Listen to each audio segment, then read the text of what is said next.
Hola, mi nombre es Felipe Cortés Santander, soy escritor de acá La Serena. Tengo un blog que se llama Nos Vivimos en Marte y soy, además de bloguero, escritor de profesión. Tengo ya 5 libros editados, además de plaquettes, que son ediciones más pequeñas. Y hoy día van a conocer mis libros favoritos. Los primeros libros que de hecho me enseñaron a leer y me llamaron la atención fue Los Condoritos. Yo creo que de ahí viene mi sentido del humor un poco más oscuro. También Los Señores de los Anillos y por sobre todas las cosas los libros de Harry Potter. Para mí, cuando leí los Harry Potter, yo supe lo que quería hacer y era contar historias. Empecé a escribir de muy chico, bueno, a medida que iba leyendo estos Harry Potter también y creciendo además. Y me fui dando cuenta que tenía dedos para el piano. Me gustaba escribir, me gustaba contar historias y me gustaba saber cuál era la reacción que tenían las personas cuando escuchaban o leían estas historias. Hasta que leí Misery de Stephen King. Ese para mí fue una piedra angular y un cambio total. Porque, bueno, de partida era un libro que se escribía dentro de otro libro. El terror era tan colapsante dentro de mí para un chico de primero medio, que llegué a soñar con eso. Y ahí entendí que ese era el poder de la literatura. Llegar a imaginarse cosas, ambientes, dolores. Hay una parte en Misery que le cortan el pie al protagonista. Y yo soñé que sentía eso, soñé que me la cortaban a mí. Entonces creo que ese fue el momento en que yo sentí que esto tenía ya una magia que iba a trascender por todo el tiempo. Y creo que se ha visto un poco reflejado en mis cuentos. De hecho, hay cuentos de terror y cuentos fantásticos. Muy Stephen King. Como yo decía, los primeros relatos que hice tenían mucho que ver con el humor negro y digamos, la oscuridad del terror que tenía Stephen King, Edgar Allan Poe, que también es otro de mis autores muy favoritos. Y bueno, muestro estos dos al comienzo porque estos dos se escribieron a la par, ¿ya? Yo cuando empecé con el blog y mis escritos empezaron a llegar a más gente, se compartían y mi página de blog, digamos, llegó ya a los 10.000 seguidores, me di cuenta que tenía chances para poder monetizar esto. Y entonces participé en mis primeros cuentos, que eran menos oscuros, a un fondo editorial de acá de la Cuarta Región que se llama Manuel Concha, el cual lo gané y me editó el Naturaleza Muerta, y a la par su, digamos, gemelo oscuro, que es Las Manos y otros cuentos de terror, totalmente hecho a mano por mi amiga Pía Ahumada Segura, también escritora. Después, un poco ya saliendo de la escritura, me embarqué en un proyecto un poco más grande, que es mi primera novela corta editada, porque tengo 3 escritas pero en formato borrador. Y claro, cuenta la historia de Amanda, que es una chica que tiene hartos testigos durante su vida, y ellos cuentan qué les parece a Amanda durante, bueno, su vida.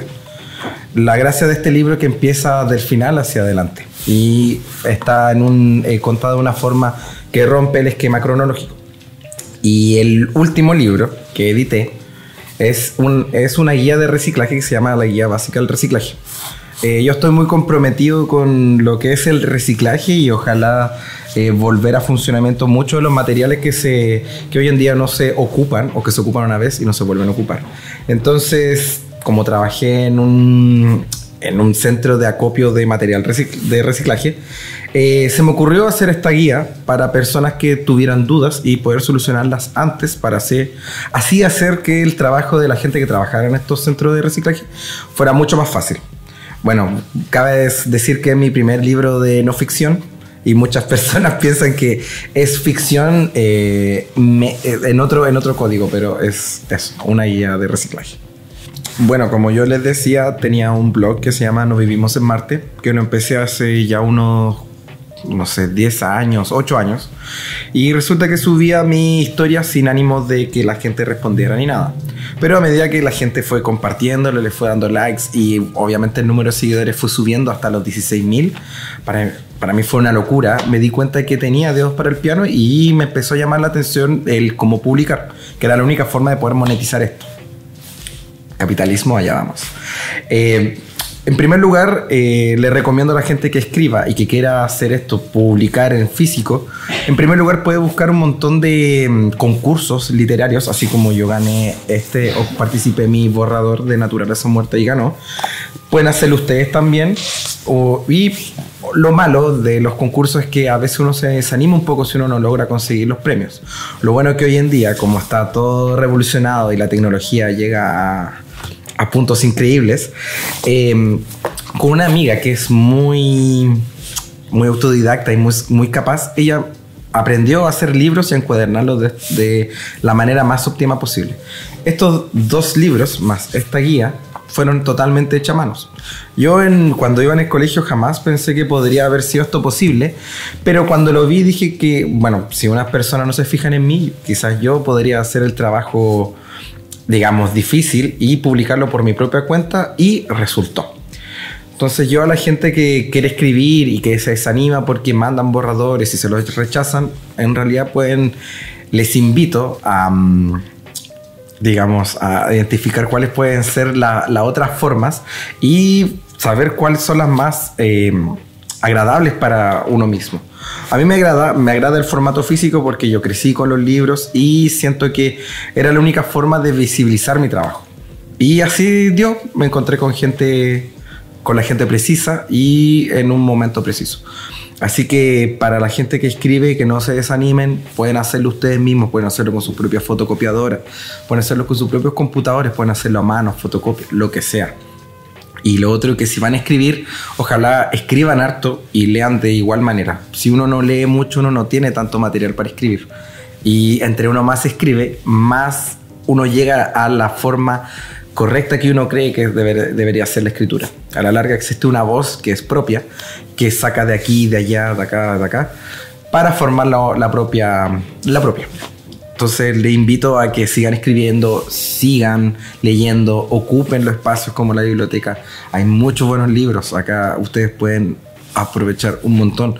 Libros de Stephen King, de terror, de lo que sea. Académicos también.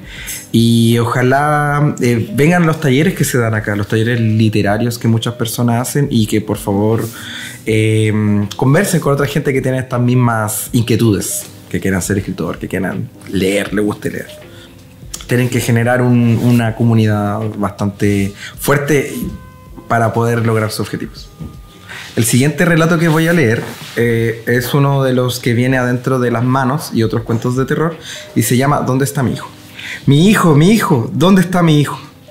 La mujer gritaba desesperada, mirando hacia todos lados sin poder hallar lo que buscaba. ¿Qué le pasa, señorita?, le preguntó un guardia, llegando raudo a su lado. Mi hijo, no lo encuentro, no está por ningún lado.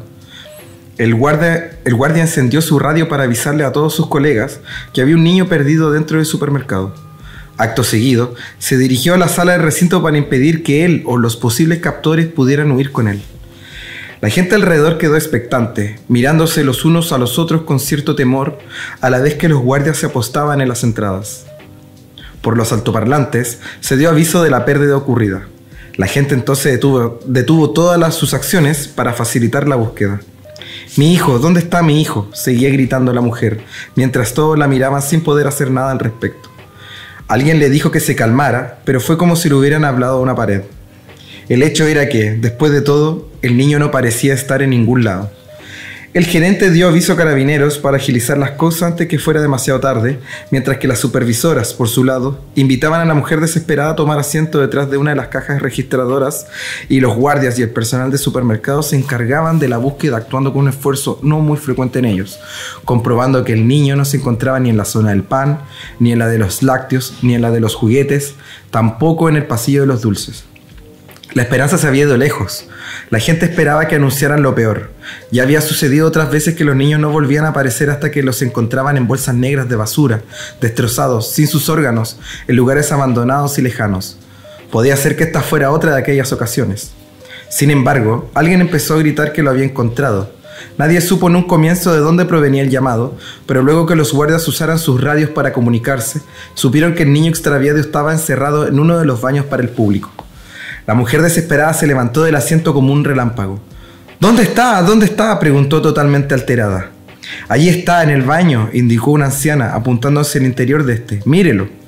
La mujer se calmó un poco y, acompañada de 3 guardias y las supervisoras que la resguardaban, caminó hasta uno de los cubículos para encontrarse con un niño de 4 años, temblando de pies a cabeza.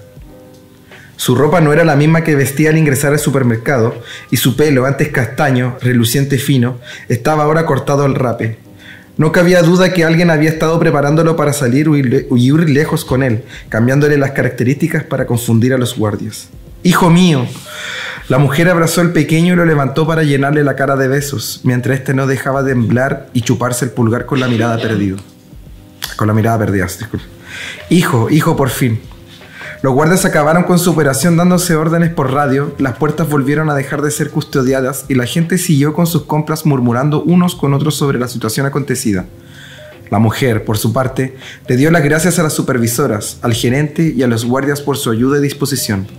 Y prometiendo no separarse de su hijo ni por un segundo más, la mujer salió del recinto en dirección al estacionamiento.